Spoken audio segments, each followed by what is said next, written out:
Good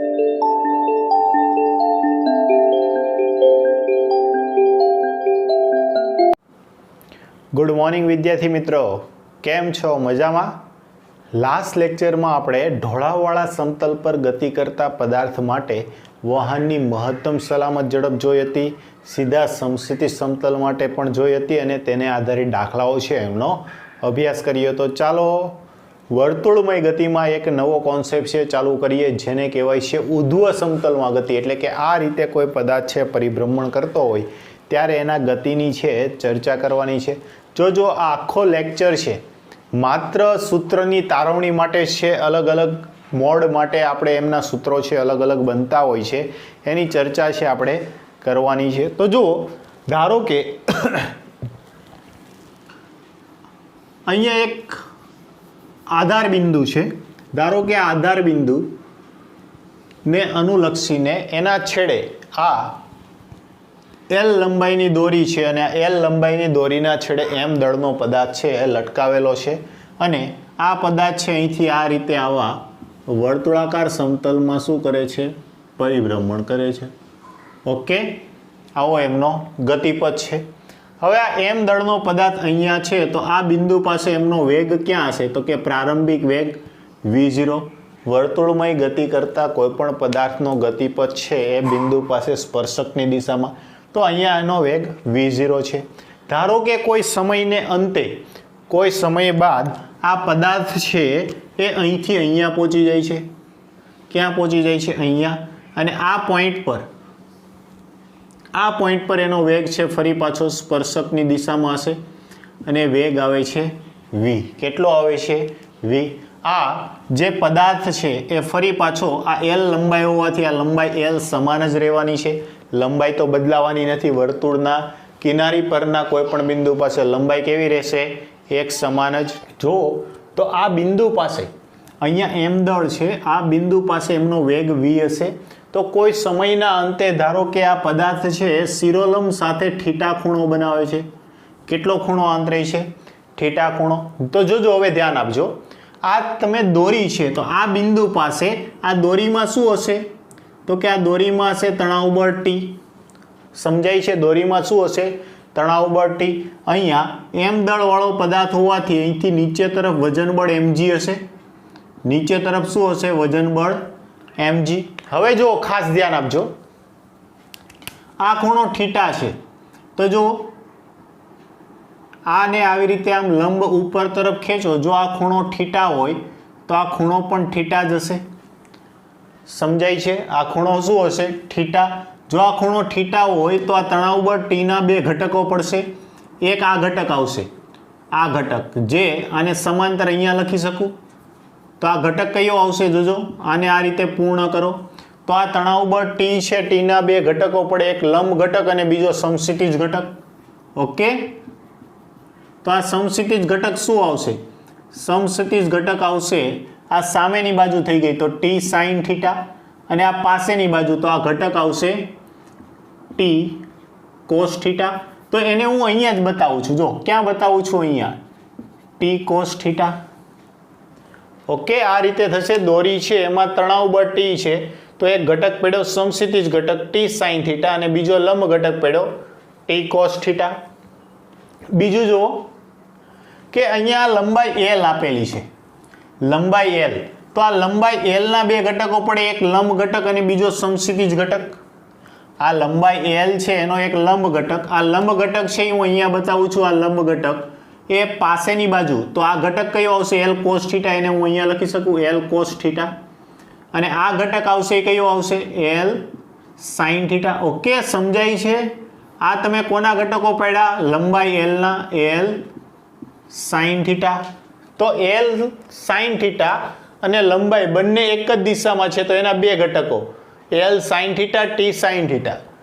તણાવ બળનો ઘટક અહીંયા બતાવ્યો T cos થીટા અને આ લંબાઈનો ઘટક અહીંયા છે અને અહીંયા લઈ લીધો L cos થીટા. તો જો આખી લંબાઈ કેટલી હતી? આ જે સમગ્ર લંબાઈ હતી કેટલી હતી? L. આ L માંથી L cos થીટા છે બાદ થાય તો આટલો ભાગ વધે. આ જે નીચેનો પોર્શન, તો આ નીચેનો પોર્શન શું આવશે? L minus L cos theta તો L minus L cos theta, તો 1 માઇનસ કોસ થીટા વધ્યું. ઓકે, આ કઈ લંબાઈ આવી? આ નીચેની બાકીની લંબાઈ છે આપણને મળી ગઈ L into 1 minus cos theta. તો આ સમગ્ર પદાર્થ છે આનું બતાવી દીધું. હવે આ વી બિંદુ પાસે આપણે વેગ શોધવો છે. શું શોધવું છે? આ બિંદુ, ધારો કે આ બિંદુ પાસે આપણે શું શોધવો છે? વેગ શોધવો છે. તો આને નામ આપું, ધારો કે બિંદુ બી. શું નામ આપું છું? બિંદુ બી. તો બી બિંદુ પાસે વેગ શોધવા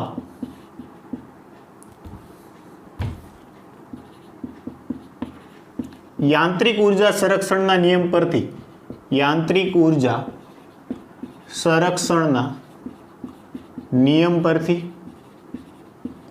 જો આ બિંદુ પાસે જેટલી યાંત્રિક ઉર્જા હશે એટલી જ આ બિંદુ પાસે હશે. તો આ બિંદુ પાસે યાંત્રિક ઉર્જા, આ બિંદુ પાસે, તો જો અહીંયા વેગ કેટલો છે? તો કે ગતિ ઉર્જા પ્લસ સ્થિતિ ઉર્જા પ્રારંભિક બરાબર ગતિ ઉર્જા પ્લસ સ્થિતિ ઉર્જા અંતિમ. આ બિંદુ પાસે ગતિ ઉર્જા પ્રારંભમાં તો કે હાફ એમ v0 સ્ક્વેર પ્લસ આ બિંદુ છે એ આ અર્ધ વર્તુળકારનું નિમ્નતમ બિંદુ છે અને નિમ્નતમ બિંદુ પાસે સ્થિતિ ઉર્જા 0. આ બિંદુ પાસે લઈએ તો આ બિંદુ પાસે વેગ કેટલો છે? v, તો ગતિ ઉર્જા હાફ mv સ્ક્વેર પ્લસ સ્થિતિ ઉર્જા. તો જો એ નિમ્નતમ બિંદુથી કેટલી ઊંચાઈ પર આવી ગયો? તો કે L 1 માઇનસ કોસ થીટા. તો આ બિંદુ પાસે સ્થિતિ ઉર્જા mgh અને h બરાબર એટલી ઊંચાઈ આવશે, એ આટલી ઊંચાઈ પર આવી ગયો. તો એ ઊંચાઈ કેટલી છે? L into 1 minus cos theta. Okay, આટલી છે. સમજાય છે? હવે જો તમે એક કામ કરો, આ બેવમાંથી m સામાન્ય નીકળે. જોજો, ધ્યાન આપજો, આ બેવમાંથી m સામાન્ય નીકળે. આ m આની સાથે કેન્સલ આઉટ થઈ જાય. આ બેનો લસ્સા લઈ ગયો અથવા ઉપરના દરેક પદને 2 વડે ગુણી દો. તો 2 વડે ગુણો, આ 2 કેન્સલ આઉટ થઈ ગયા. તો અહીંયા માત્ર શું વધ્યું? v0 square is equal two આને 2 વડે ગુણો, આ કેન્સલ આઉટ, તો v સ્ક્વેર પ્લસ આને 2 વડે ગુણો 2gl કૌંસમાં 1 માઇનસ કોસ થીટા. આપણે તો વેગ v મેળવવો છે તો v ને સૂત્રનો કરતા બનાવો. v square is equal two v0 square minus 2gl કૌંસમાં 1 માઇનસ કોસ થીટા. આપણે વેગ મેળવવો છે તો વેગ v બરાબર શું થશે? વર્ગમૂળમાં v0 સ્ક્વેર માઇનસ 2gl કૌંસમાં 1 માઇનસ કોસ થીટા. ઓકે, આ આપણું સમીકરણ મળી ગયું કે કોઈ બિંદુ બી પાસે એમનો વેગ કેટલો હશે. તો આ વેગ મેળવવા માટેનું સમીકરણ, આને કયો? સમીકરણ નંબર 1. આ આપણા માટે આઈએમપી સમીકરણ છે. ઓકે, આ શું છે? આઈએમપી સમીકરણ છે કે કોઈ પણ બિંદુ પાસે વેગ મેળવવો હોય તો વેગ માટેનું સૂત્ર છે v equal two under root v0 square minus 2g બ્રેકેટમાં 1 minus cos theta. હવે જુઓ, આ જે પદાર્થ ફરે છે તો ફરે છે તો એને જરૂરી એવું કેન્દ્રગામી બળ હશે. સમજાય છે? શું હશે? કેન્દ્રગામી બળ. તો માત્ર જો તમારે કેન્દ્રગામી બળ મેળવવું છે તોની વાત છે. શું કરવું છે? માત્ર જો તમારે કેન્દ્રગામી બળ મેળવવું હોય તો કેન્દ્રગામી બળ કઈ રીતે મેળવી શકો? તો કે કેન્દ્રગામી બળ Fc is equal two mv square upon લંબાઈ l. ઓકે, v સ્ક્વેરની કિંમત તમારી પાસે છે, કિંમત મૂકી દો. શું થઈ જશે? m upon l. v square બરાબર આપણી પાસે શું છે? v0 સ્ક્વેર માઇનસ 2gl કૌંસમાં 1 માઇનસ કોસ થીટા. ઓકે, આવું છે. હવે આનો તમે અંદર ગુણાકાર કરી દો, આનો અંદર ગુણાકાર કરી દો તો આ રીતે તમે છે આમનું કેન્દ્રગામી બળ છે મેળવી શકો. ઓકે, શું મેળવી શકો? કેન્દ્રગામી બળ. આ સૂત્ર દ્વારા તમે કેન્દ્રગામી બળ છે મેળવી શકો અથવા તમે કેન્દ્રગામી પ્રવેગ છે એ પણ મેળવી શકો. આ સૂત્ર v સ્ક્વેર અપોન r અને જો m વડે ગુણી દો તો એ કેન્દ્રગામી બળ મળી ગયું. હવે આપણે એક ધારણા કરીએ. જોજો, હવે શું કરીએ છીએ? એક ધારણા. આમાં થોડાક નાના અક્ષરે કરી અને હું આખું પ્રશ્ન છે આમાં પૂરો કરું છું. ધારો કે નિમ્નતમ બિંદુ પાસે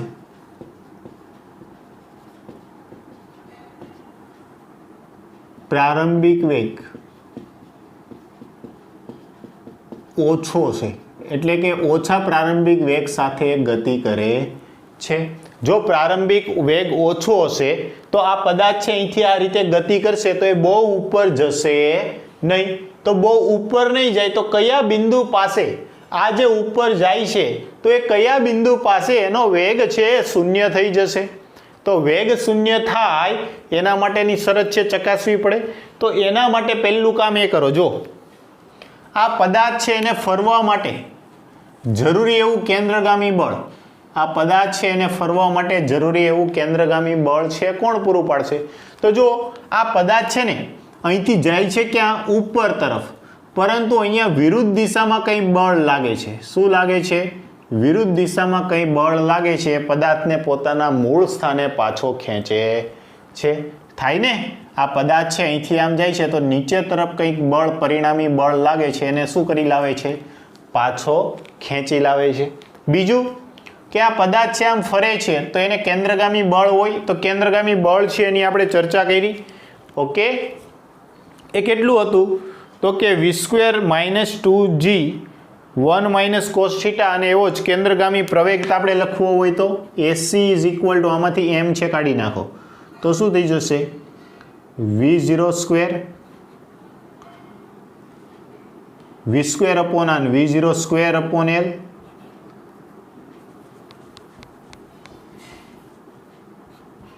કૌંસમાં -2gl 1 - cos θ. કે કેન્દ્રગામી પ્રવેગ છે ને અત્યારે આપણે કંઈ વસ્તુ કરવી નથી. તો જો આ શું થશે કે ધારો કે એમને નિમ્નતમ બિંદુ સાથે ઓછા વેગ સાથે ખેંચવામાં આવે તો કોઈ એક બિંદુ પાસે એનો પ્રારંભિક વેગ છે કેટલો થઈ જવાનો છે? એ ઓછો થઈ જશે. પ્રારંભિક વેગ કેવો હશે? ઓછો. તો કયા બિંદુ પાસે કેટલા ખૂણે એનો વેગ છે 0 થઈ જાય છે? જો પ્રારંભિક વેગ ઓછો હોય તો ધારો કે θ = આલ્ફા કોણે v = 0 થશે. કયા? તો કે θ = આલ્ફા કોણે વેગ કેટલો થઈ જશે? 0 થઈ જશે. ઓકે, તો જો આ તમારી પાસે આ વેગનું સમીકરણ છે તો સમીકરણ 1 પરથી વેગ કેટલો થઈ જશે? 0. તો આમાં જ મૂકી દો. જો શું થશે? 0 બરાબર v02 - 2gl કૌંસમાં 1 - cos θ.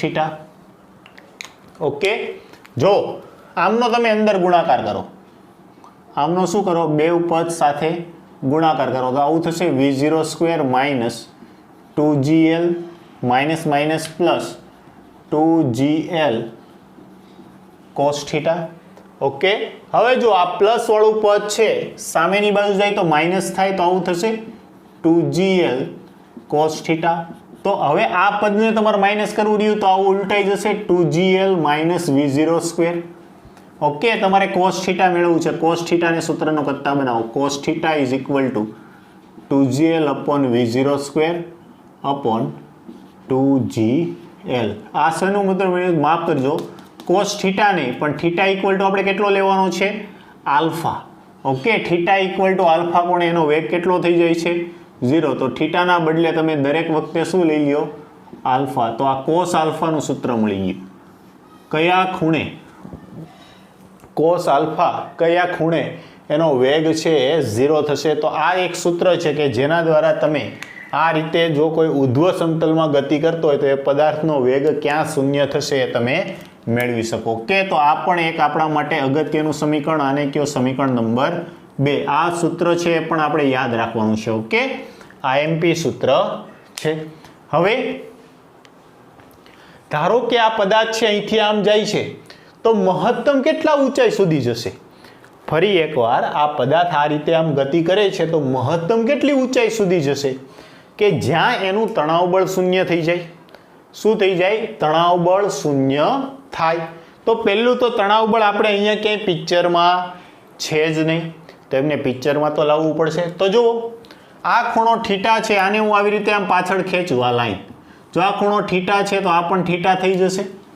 તો આ વજન બળ mg છે એના બે ઘટક પડે, આ ઘટક આવશે mg cos થીટા અને આ ઘટક આવશે, આ કયો આવશે mg sin થીટા.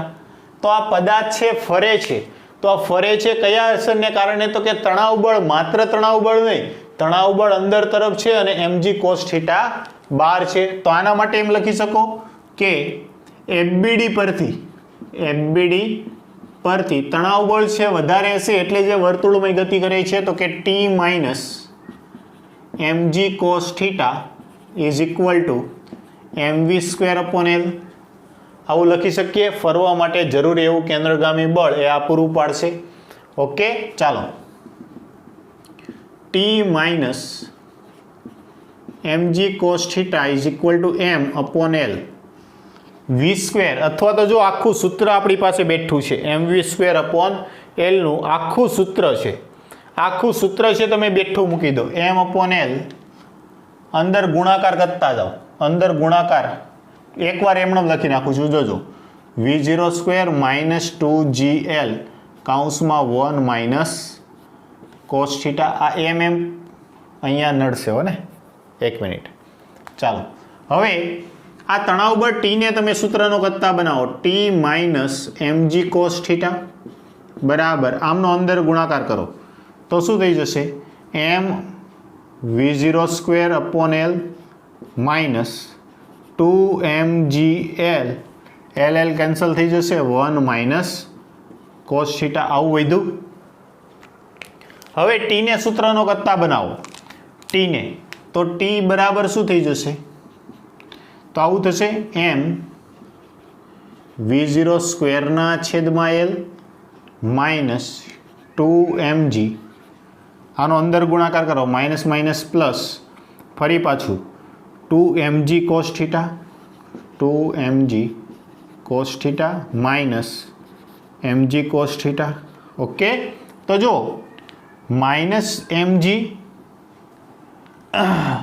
પહેલું પદ જોજો, આનો અંદર ગુણાકાર કરો તો માઇનસ માત્ર 2mg જ આવશે. કેટલું આવશે માઇનસ 2mg, એ તો લખ્યું, minus minus plus 2mg cos theta અને આવડું આમ minus mg cos theta. Okay, આટલું છે. આ માઇનસ વાળું પદ આ બાજુ આવે તો કેવું થઈ ગયું, પ્લસ થઈ જશે. તો જો આ શું વધ્યું, તણાવ બળ T બરાબર m v0 સ્ક્વેરના છેદમાં L માઇનસ 2mg પ્લસ આ કેટલા આવશે 2mg cos theta plus mg cos theta, 3mg cos theta. ધારો કે આપણે કેમ અહીંયા ધારણા કરી કે ધારો કે થીટા ઇક્વલ ટુ આલ્ફા કોણે વેગ 0 થાય છે, તેવી રીતે ધારો કે થીટા ઇક્વલ ટુ બીટા કોણે તણાવ બળ T ઇક્વલ ટુ 0, તણાવ બળ કેટલું થઈ જશે 0, તો મૂકો આમાં કિંમત, 0 is equal two m v0 square, m v0 square upon L minus 2mg plus 3mg cos beta. Okay, આટલું આવ્યું. હવે આપણે આને સૂત્રનો કરતા બનાવવો છે, તો આ પ્લસ વાળું પદ સામેની બાજુ જાય તો માઇનસ, આ પ્લસ વાળું પદ સામેની બાજુ જાય તો માઇનસ, તો આને પ્લસ રહેવા દેવું છે, તો આ બેવના ક્રમ ઉલટાઈ જશે. બીજું, આ ત્રણેયમાંથી m તમે સામાન્ય કાઢો, m કેન્સલ આઉટ થઈ જશે, તો આ પદ છે સામેની બાજુ જાય તો શું થશે, પહેલાં લસા લઈ લ્યો. ચાલો, તો 0 is equal two v0 square minus 2gl plus 3gl cos beta.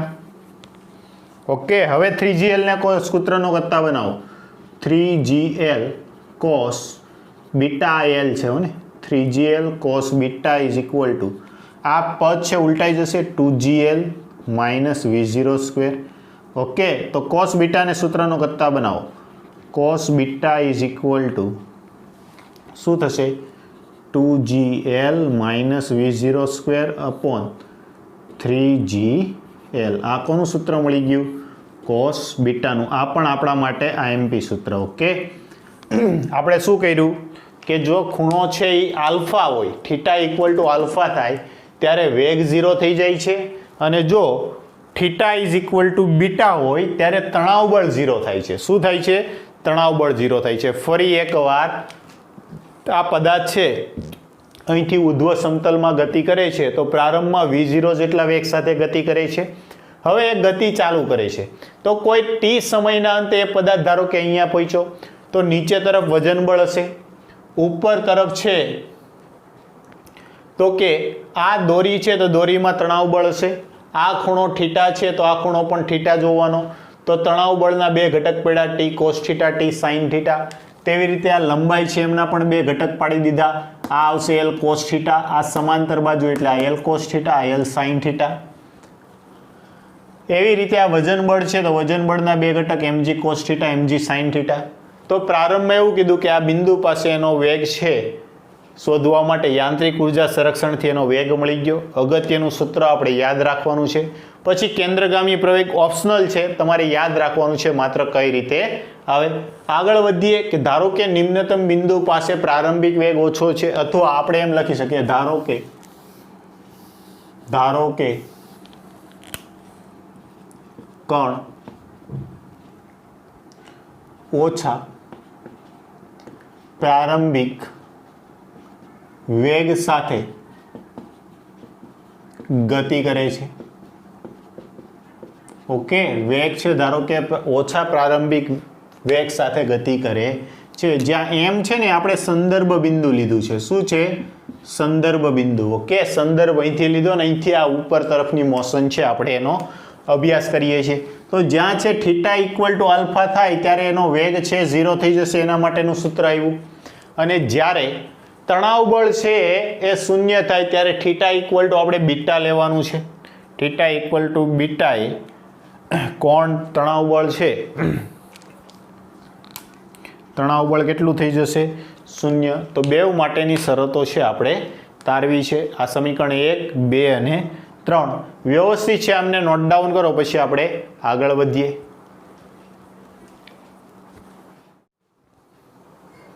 Okay, ચાલો આગળ વધીએ. તો જો લાસ્ટ હમણાં આપણે 3 સૂત્રો તારવ્યા. એક છે કોઈ બિંદુ પાસે એમની ઝડપ v equal two under root v0 square minus 2g બ્રેકેટમાં 1 minus cos theta. બીજું કે જો ઝડપ શૂન્ય હોય તો ઝડપ શૂન્ય માટે થીટા ઇક્વલ ટુ આપણે આલ્ફા લીધું તો કોસ આલ્ફાનું સૂત્ર આવ્યું 2gl minus v0 square upon 2gl. પછી કે કોઈ બિંદુ પાસે ધારો કે તણાવ બળ છે 0 થઈ જાય છે તો થીટા ઇક્વલ ટુ આપણે કેટલા લેવા પડશે? બીટા. અને આ કેસમાં સૂત્ર આવે છે cos beta is equal two 2gl minus v0 square upon 3gl. Okay, આ 3 સૂત્રો છે આપણે તારવ્યા. આવે એના રેફરન્સ લઈ અને આગળ આપણે થિયરી જોવાની છે. તો હવે છે કે વર્તુળ માર્ગ પૂર્ણ કરવા માટેની શરત. તો જો કોઈ પદાર્થ છે એને તમારે વર્તુળ માર્ગે ફેરવવો છે તો એના માટેની શરત શું? તો પહેલી શરત એ કે તણાવ બળ T છે 0 થવું જોઈએ નહીં. પહેલી શરત શું? કે T is not equal to 0, તણાવ બળ છે 0 થવું જોઈએ નહીં. હવે સૌથી ઉપરના બિંદુએ આ જે મહત્તમ બિંદુ છે, આ બિંદુએ અહીંથી તમે આ રીતે આમ ફેરવો છો, આ સંદર્ભ બિંદુ છે અને અહીંથી તમે આને આ રીતે ફેરવો છો તો આ બિંદુ પાસે તણાવ બળ છે ને મિનિમમ થશે, 0 નહીં થાય. શું થશે? તણાવ બળ આ બાજુ અંદર તરફ હશે એ મિનિમમ થશે. શું થશે? મિનિમમ થશે, પણ 0 થશે નહીં. સાથે સાથે આ m દળવાળો પદાર્થ અહીંયા પહોંચ્યો તો નીચે તરફ એમનું વજન બળ mg પણ હશે. શું હશે? વજન બળ mg. તો આને ફરવા માટે જરૂરી એવું કેન્દ્રગામી બળ છે આ બંને દ્વારા પૂરું પડાશે. સમજાય છે? આ બંને દ્વારા છે પૂરું પડાતું હોય છે. તો આના માટે કે શું કે સૌથી ન્યૂનતમ અને મહત્તમ ઊંચાઈના બિંદુએ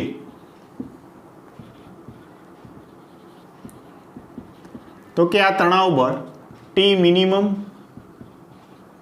પ્લસ mg આ જે બંને છે એ શું કરતા હશે તો કે ફરવા માટે એવું જરૂરી કેન્દ્રગામી બળ પૂરું પાડતા હશે તો ફરવા માટે જરૂરી એવું કેન્દ્રગામી બળ mv²/L. ઓકે, હવે તણાવ બળ તો શૂન્ય નથી, તણાવ બળ શૂન્ય નથી, તો આ સૂત્ર શરત આવી ગઈ કે T minimum plus mg equal to mv²/L. પણ ધારો કે કોઈ એક બિંદુ પાસે તણાવ બળ છે શૂન્ય થઈ જાય છે. કેટલું થઈ જાય છે? શૂન્ય. ધારો કે અહીંયા આવ્યા તો અહીંયા છે પદાર્થનું તણાવ બળ છે શૂન્ય થઈ ગયું, એવી શરત લઈએ છીએ કે જો T મિનિમમ ઇક્વલ ટુ શૂન્ય હોય તો, જો T મિનિમમ ઇક્વલ ટુ શૂન્ય હોય તો આ સૂત્ર શું થઈ જશે? 0 plus mg is equal to mv²/L. હવે જોજો, આ જ્યારે બંનેના સરવાળા હતા ત્યારે આ કેન્દ્રગામી બળ હતું, પણ હવે આ શૂન્ય થઈ ગયું. એનો મતલબ શું થયો કે આ છે વધી ગયું, mv²/L નું મૂલ્ય છે કેવું થઈ ગયું હશે? હવે મોટું થઈ ગયું હશે અથવા તો એને જેટલું જ હશે. સમજાય છે?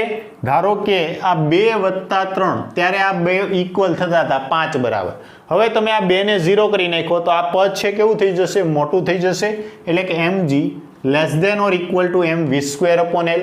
એમ છે તમે કેન્સલ આઉટ કરી નાખો. ઓકે, તો શું થશે? v² greater than or equal to gl. તેથી ઝડપ કેટલી આવશે? v equal to root gl. v greater than or equal to root gl ની શરતનું જો પાલન થાય તો પદાર્થ છે પૂર્ણ પરિભ્રમણ કરે. બાકી આ જે શરત છે એ સંતોષાશે નહીં. તો પૂર્ણ માર્ગે વર્તુળાકાર પૂર્ણ માર્ગ માટેની શરત શું? તો કે તમારો વેગ છે રૂટ gl કરતાં કેવો હોવો જોઈએ? મોટો હોવો જોઈએ.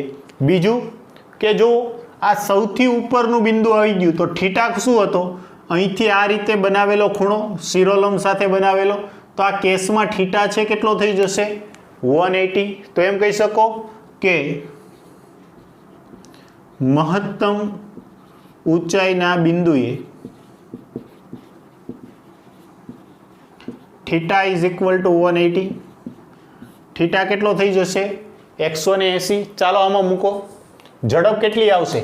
મહત્તમ ઊંચાઈના બિંદુએ ઝડપ v is equal two under v0² minus 2gl. Okay, cos 1 અને cos 180 ની કિંમત -1. કે આવું થયું તો કેટલા થઈ ગયા? 2 થઈ ગયા, 2 વત્તા 2 4 થઈ ગયા. તો ઝડપ કેટલી આવશે? v is equal two under route v0² minus 4gl. Okay, આટલી ઝડપ હશે. હવે ઝડપ v તો આપણી પાસે છે જ તે. જો આ સમીકરણ અનુસાર v ની વેલ્યુ કેટલી હોવી જોઈએ? રૂટ gl હોવી જોઈએ. તો આની કિંમત અહીંયા મૂકો તો શું થશે? v equal to root gl. રૂટ gl is equal to root v0² minus 4gl. Okay, બંને બાજુ વર્ગ અને વર્ગમૂળ કાઢતા તો શું થશે? gl is equal two v0² minus 4gl. તો પ્રારંભિક વેગ કેટલો આવશે? v0² is equal two 5gl. તેથી v0 is equal to root 5gl. Okay, પૂર્ણ વર્તુળ પૂર્ણ કરવાની આ જે વર્તુળાકાર માર્ગ છે પૂર્ણ કરવા માટેની શરત શું? તો કે પદાર્થને અહીંયા જે v0 જેટલા પ્રારંભિક વેગથી તમે પરિભ્રમણ આપો છો એ કેટલો હોવો જોઈએ? રૂટ 5gl જેટલો હોવો જોઈએ. તો આ પદાર્થ છે સંપૂર્ણ પૂર્ણ માર્ગ છે એ પૂર્ણ કરે, એટલે કે વર્તુળાકાર માર્ગ છે એ પૂર્ણ. ફરી એકવાર, વર્તુળ માર્ગ પૂર્ણ કરવા માટેની શરત શું? તો કે તણાવ બળ છે શૂન્ય થવું જોઈએ નહીં. પણ ધારો કે મહત્તમ ઊંચાઈએ તણાવ બળ શૂન્ય થાય છે તો મહત્તમ ઊંચાઈએ એક તો તણાવ બળ મિનિમમ હશે, ઓછામાં ઓછું હશે. બીજું વજન બળ હશે, એ જ ફરવા માટે કેન્દ્રગામી બળ પૂરું પાડતા હશે.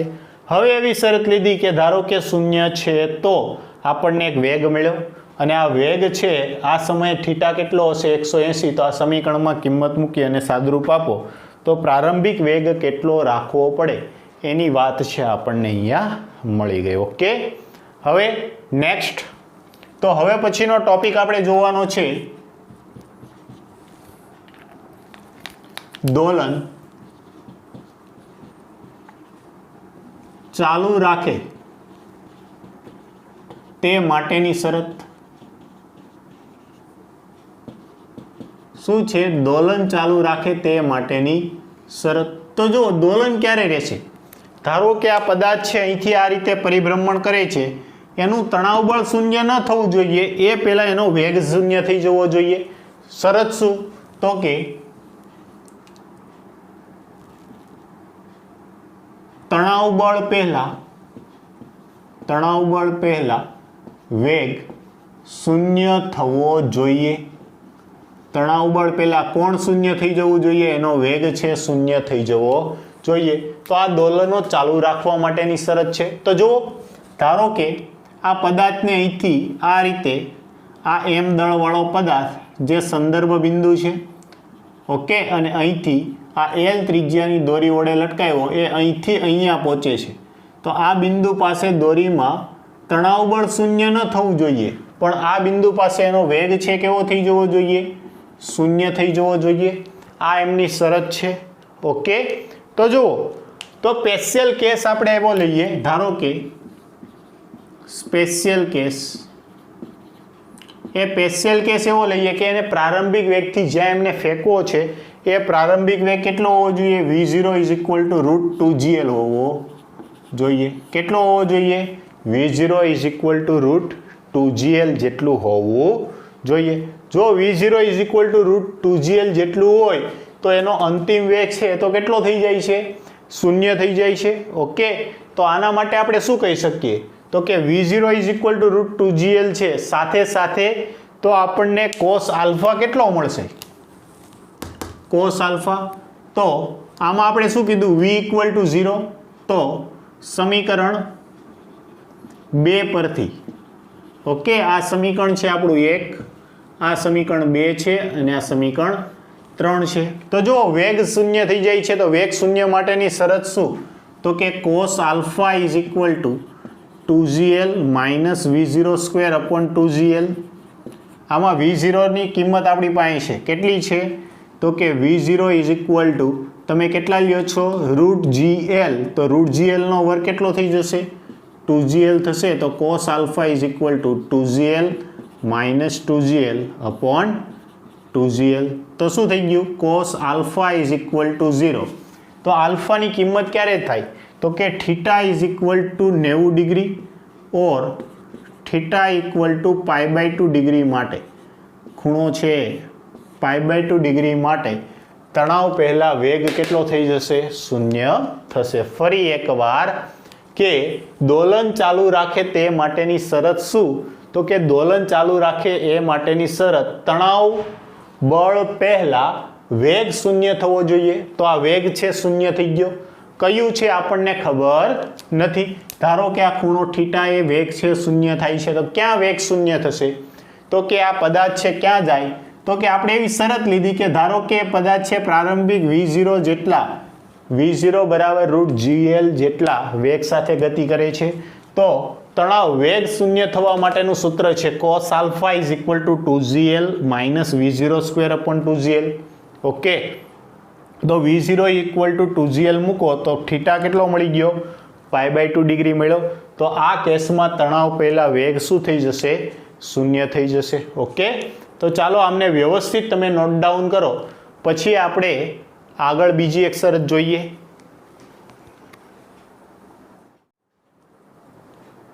ચાલો આગળ વધીએ. હવે જોવાનું છે વર્તુળ માર્ગ છોડી દે તે માટેની શરત. આગળ શું જોયું હતું? વર્તુળ માર્ગ પૂર્ણ કરે એ માટેની શરત જોઈ હતી. હવે જોવાનું છે વર્તુળ માર્ગ છોડી દે એ માટેની શરત.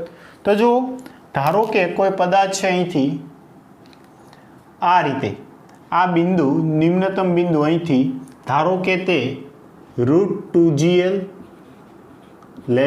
v √5gl વચ્ચેનો જે કોઈ વેગ છે એની વચ્ચે કોઈ પદાર્થ છે એને પ્રારંભિક વેગ સાથે ગતિ કરાવવામાં આવે છે, અને એ પદાર્થ છે ગતિ કરતો કરતો ધારો કે અહીંયા પહોંચ્યો. ક્યાં પહોંચી ગયો? આપેલા બિંદુ પાસે પહોંચ્યો. તો આપેલા બિંદુ પાસે એમનો વેગ ક્યાં હશે? આ રીતે સ્પર્શકની દિશામાં હશે આ વેગ. ઓકે, તો આના માટેની પહેલાં તો શરત શું અને પછી છે આપણે આમને સોલ્વ આઉટ કરીએ તો ધારો કે ગતિ કરતાં કરતાં આ બિંદુ પાસે પહોંચ્યો તો આ બિંદુ પાસે વેગ છે એ શૂન્ય ન થવો જોઈએ. વેગ ઇઝ નોટ ઇક્વલ ટુ 0. શરત શું? તો કે વેગ શૂન્ય ન થવો જોઈએ પરંતુ તણાવ બળ T ઇક્વલ ટુ 0. શરત શું છે? ઝડપ તણાવ બળ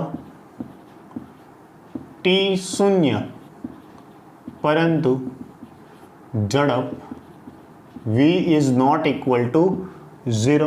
ઓકે, આ શરત છે. તણાવ બળ છે શૂન્ય થવું જોઈએ પરંતુ ઝડપ છે શૂન્ય થવી જોઈએ નહીં. ફરી પાછો આમાં સ્પેશિયલ કેસ લઈએ. સ્પેશિયલ કેસ, અને આ સ્પેશિયલ કેસ એવો છે, ધારો કે પ્રારંભિક વેગ છે √4gl છે. કેટલો છે? √4gl છે. તો જો પહેલું શું કીધું કે તણાવ બળ છે શૂન્ય થવું જોઈએ પરંતુ ઝડપ છે શૂન્ય થવી જોઈએ નહીં. તો પહેલા બેવના કેસ લઈ લઈએ. તણાવ બળ છે શૂન્ય થવું જોઈએ તો આના માટે તણાવ બળ શૂન્ય થવા માટે શું છે, અને આ બેવની શરત છે આપણે ચકાસી લઈએ. તો cos alpha is equal two 2gl minus v0² એટલે કેટલું થઈ જશે? 4gl upon 2gl. ઓકે, આ કેટલા થશે? -2gl upon 2gl is equal two -1. તો કોસની કિંમત ક્યારે -1 હોય? તો કે આલ્ફા ઇઝ ઇક્વલ ટુ 180 ડિગ્રીએ, કે જ્યારે ખૂણો 180 ડિગ્રી થશે ત્યારે શું થશે? તો કે v ઇઝ ઇક્વલ ટુ 0 માટેની શરત છે આપણે ચકાઈશી.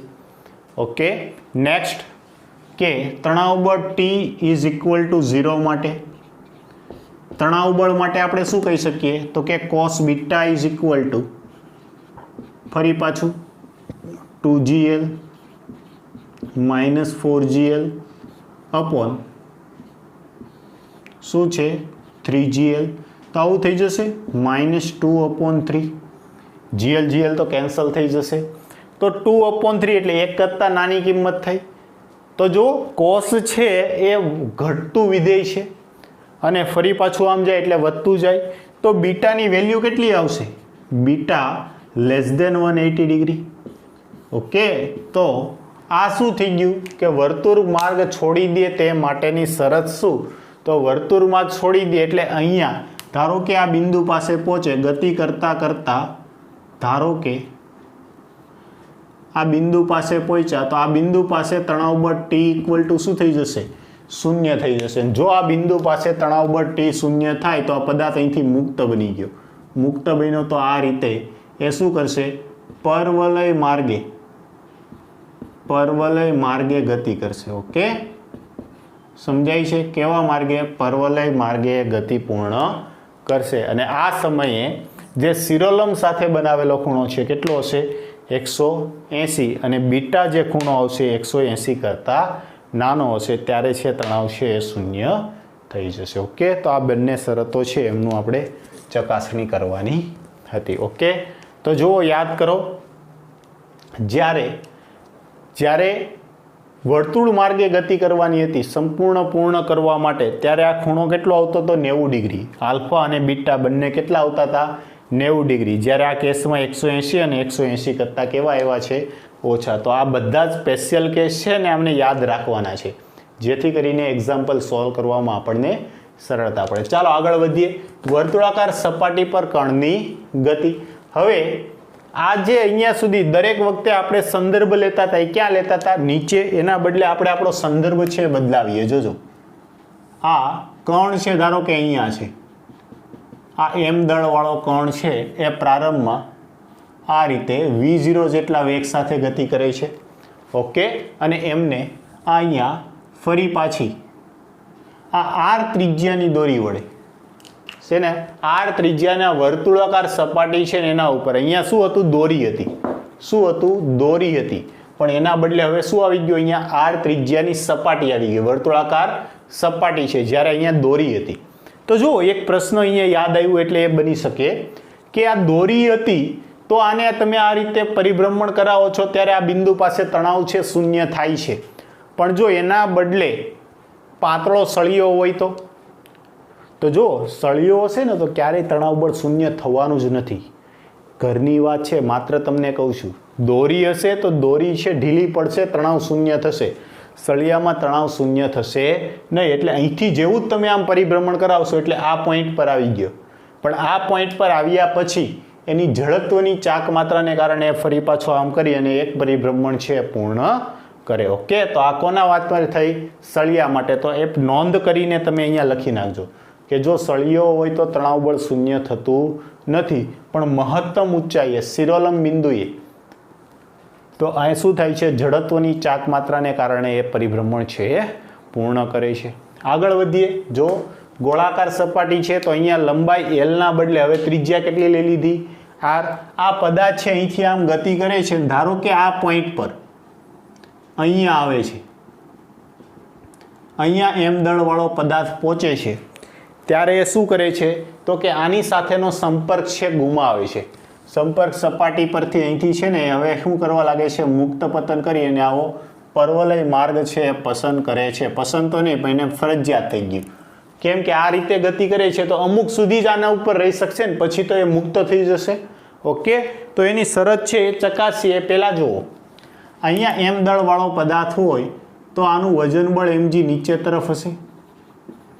વજન બળ mg નીચે તરફ.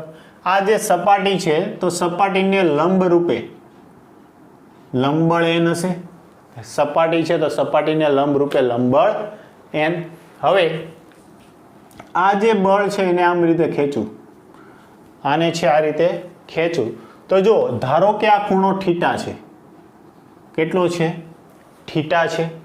આ જે રીતે આપણે આ ખૂણો લેતા હતા શિરોલંબ સાથે નીચે તરફનો, એવી રીતે શિરોલંબ સાથે ઉધ્વ તરફનો ખૂણો થીટા છે. તો યુગ્મ કોણની જોડને રૂપે આ ખૂણો થીટા થઈ ગયો. તો આ mg છે એના બે ઘટકો પડશે. એક આ ઘટક આવશે, આ ઘટક આવશે mg પાસેની બાજુનો cos થીટા, અને બીજો જે ઘટક આવશે એ અહીંથી આ રીતે આવશે સ્પર્શકની દિશામાં આમ, અને એ ઘટક કયો હશે? mg sin theta. ઓકે, આ રીતની છે આપણે ચર્ચા કરી લીધી. હવે જો આ બિંદુ પાસે એમનો વેગ છે એ મેળવવો છે. આ બિંદુ પાસે સ્પર્શકની દિશામાં એનો વેગ હશે તો વેગ માટે યાંત્રિક ઉર્જા સંરક્ષણના નિયમ અનુસાર, યાંત્રિક ઉર્જા સંરક્ષણના નિયમ પરથી ઓકે શું થશે? આ બિંદુ પાસે પ્રારંભમાં ઉર્જા, તો જો સૌથી ઉપરનું બિંદુ છે એને સંદર્ભ બિંદુ તરીકે લીધેલું છે. ઓકે, તો આ બિંદુ પાસે ફરી પાછું અહીંથી આ રીતે આમ કરો તો જો આ થીટા છે, આ તમારી ત્રિજ્યા છે, તો આ પાસેનો ઘટક, આ ઘટક આવશે r cos થીટા, આ આવશે r sin થીટા. તો આ ઘટક કયો થઈ જશે? આ થઈ જશે r cos થીટા, અને આટલો ભાગ આવશે ને એ આવશે r કાઉન્સમાં 1 માઇનસ cos થીટા. આટલો આવશે. ઓકે, તો યાંત્રિક ઉર્જા સંરક્ષણના નિયમ અનુસાર પ્રારંભિક ગતિ ઉર્જા half m v0 square plus આને સંદર્ભ લીધું છે.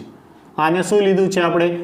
સંદર્ભ. તો સંદર્ભ હોય તો સ્થિતિ ઉર્જા 0 પ્લસ આ બિંદુ પર આવે છે ત્યારે એની ગતિ ઉર્જા હાફ mv સ્ક્વેર પ્લસ આ બિંદુ પાસે સ્થિતિ ઉર્જા તો જો નીચેના ભાગમાં છે તો mg અને h ઇક્વલ ટુ શું આવશે? r1 minus cos theta. Okay, એટલી આવશે. હવે જો m કેન્સલ આઉટ થઈ જશે. તમારે શું મેળવવું છે? v સ્ક્વેર મેળવવું છે.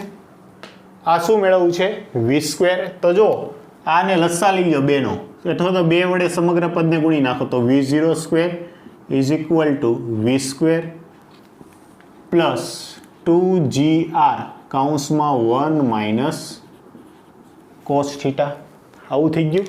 હવે તમારે v સ્ક્વેરને સૂત્રનો કરતા બનાવવો છે. કોને બનાવવો છે? v સ્ક્વેરને.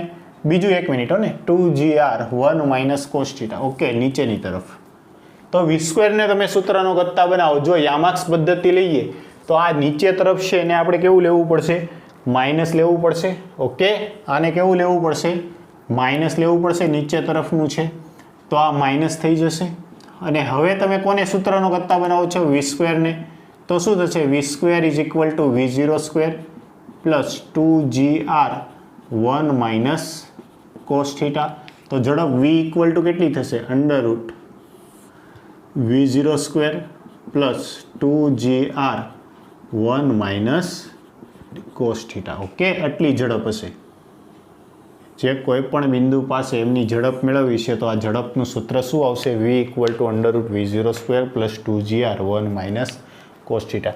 આ સૂત્ર અને આ સૂત્રમાં તફાવત માત્ર અહીંનો છે. જે વર્તુળાકાર માર્ગે ગતિ થાય છે ઉધ્વ સમતલમાં, અહીંયા માઇનસ આવે છે, અને વર્તુળાકાર સપાટી પર હોય, ગોળાકાર સપાટી પર ગતિ હોય તો અહીંયા પ્લસ 2gr કૌંસમાં 1 માઇનસ કોસ થીટા. આટલો છે બે વચ્ચેનો તફાવત છે. હવે જો ફરી પાછું અમને ફરવા માટે જરૂરી એવું કેન્દ્રગામી બળ, તો આપણે તો એમને શું કરવું છે? પકડી રાખવું છે અંદર તરફ. તો આ બળ વધારે હશે એટલે કે mg cos થીટા વધારે હશે, જ્યારે આ લંબ બળ છે કેવું હશે? ઓછું હશે. તો જોજો FBD પરથી શું કહી શકો? તો કે અંદર તરફનું બળ છે વધારે હશે એટલે કે mg cos theta minus n = mv²/L. Okay, હવે લંબબળ છે 0. આપણે શું કીધું? આ ગોળાકાર સપાટી પર કણની ઝડપ છે આ રીતે આવી ગઈ. ધારો કે કણ છે અહીંથી પોતાની ગતિથી છૂટો પડી જાય છે, તો છૂટો ક્યારે પડે? તો કે આ લંબબળ છે શૂન્ય બને તો. ઓકે, તો છૂટો પડવા માટે n = 0. ઓકે, n કેવું થઈ જશે? 0. તો એનો મતલબ એમ થયો કે mg cos થીટા કરતાં mv²/L ની મૂલ્ય છે શું થઈ ગયું? વધી ગયું. તો આવું કહી શકો આપણે mg cos theta <= mv²/L. Okay, mm cancel થઈ જશે. ચાલો, જો આમને હું થોડુંક એક્સટેન્ડ કરી દઉં તો g cos થીટા <= v². ની કિંમત છે, જો v² ની કિંમત છે મૂકી દો. શું છે? v0² પ્લસ 2gr બ્રેકેટમાં 1 માઇનસ કોસ થીટા અપોન આખાના છેદમાં આવશે L. ઓકે, તો L છે સામે મલ્ટીપ્લાય થઈ જશે, અને મારે આ પદ છે જોતું છે. તો જો આવું થશે gl cos theta <= v0² plus આમનો અંદર ગુણાકાર કરો તો શું થશે?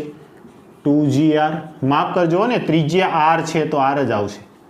ગતિપથની ત્રિજ્યા r છે, L નથી. 2gr. ઓકે, તો શું થશે? 2gr ફરી પાછું માઇનસ 2gr cos થીટા. આ માઇનસ વાળું પદ છે, સામેની બાજુ જાય તો પ્લસ થશે. તો 2gr પ્લસ gr એટલે કે 3gr cos થીટા <= શું થશે? v0² plus 2gr. હવે cos થીટાને સૂત્રનો કરતા બનાવો. cos theta <= v0² plus 2gr ના છેદમાં 3gr. ઓકે, આ શું મળી ગયું? cos થીટાની વેલ્યુ. જો અહીંયા cos થીટા શું મળતો હતો?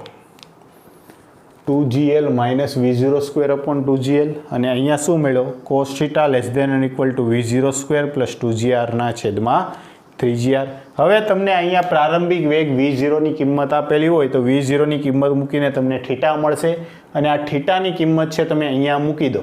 તો જો v0 આપ્યું છે અને થીટા આપ્યું હશે તો તમને વેગ v છે મળી જશે. તો આગળ જેવું સેમ છે, કઈ માહિતી આપેલી છે ને કયું સૂત્ર યુઝ કરવું એ આપણા ઉપર ડિપેન્ડેડ છે. ઓકે, અને હજુ પણ આમાં શરત લખી શકો કે લંબબળ છે શૂન્ય થાય છે. આ લંબબળ છે શૂન્ય થયું તો ખૂણો છે ને આલ્ફા લઈ લો. આ બધો જ ખૂણો છે ક્યાં ફેરવી નાખો? આલ્ફામાં. તો આ રીતે તમે પ્રશ્ન છે જ ઉકેલી શકો, પણ એના માટે ખાસ આ બધા સૂત્રો છે આપણને યાદ રહેવા જોઈએ. ઓકે, તો વ્યવસ્થિત છે આમને નોટ ડાઉન કરી લો તમે, પછી આપણે આગળ જોઈએ. ઓકે, આજનો લેક્ચર છે આપણે અહીંયા સુધી જ રાખીએ.